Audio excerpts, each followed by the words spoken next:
বন্ধুরা, আজকে এই দেখুন চিরং মাছ অনেক দিন পর আনলাম। কি ভালো লাগে না এই মাছটা, ভীষণ টেস্টি। এরম ছোটো মাছ খেতে কার ভালো লাগে?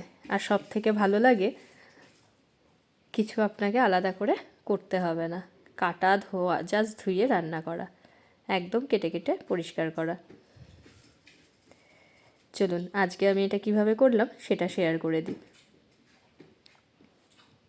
অল্প পেঁয়াজ ভাজা দিয়েছি, আর এই ছোটো ছোটো করে কেটে রাখা আলু একটু মোটা করে দিয়ে দিলাম সর্ষের তেলে। এটা সর্ষের তেলে করছি, অন্য সময় যথারীতি মাছটা মাখিয়েই করি, কিন্তু আজকে একটু এভাবে করছি।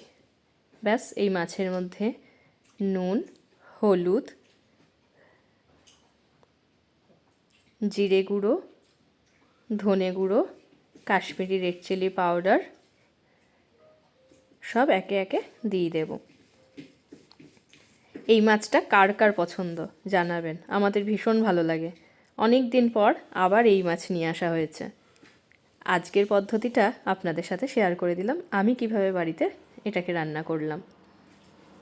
দিলাম একটু রসুন কুড়িয়ে রাখা, আর এটা পেঁয়াজ, টমেটো, কাঁচা লঙ্কা মিশ্রণ, এই পেস্টটা দিয়ে ভালো করে মাছটাকে মেখে দিলাম।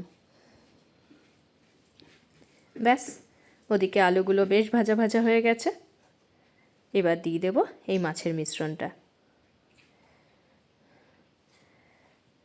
একেবারে এই বাটিটার মধ্যে জল দিয়ে, সামান্য জল দিয়ে দেব। প্রথমেই একটু নাড়িয়ে নেব, নাহলে পরে তো ভেঙে যাবে। ভালো করে একটু নাড়িয়ে নিলাম।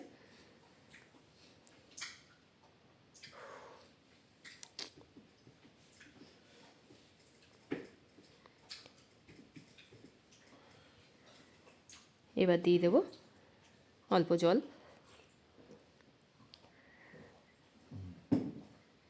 চাপা ঢাকায় রাখবো বেশ কিছুক্ষণ। ঢাকা তুলে মেশালাম বেশ কিছুটা ধনেপাতা। এই মাছে ধনেপাতা না হলে তো ভালো লাগে না, তাই না বলুন? ব্যাস, তৈরি হয়ে গেল আমার চিরং মাছের ঝাল আলু দিয়ে। কেমন হলো লাস্ট পর্যন্ত দেখতে? এই দেখুন, দারুণ এসছে না কালারটা?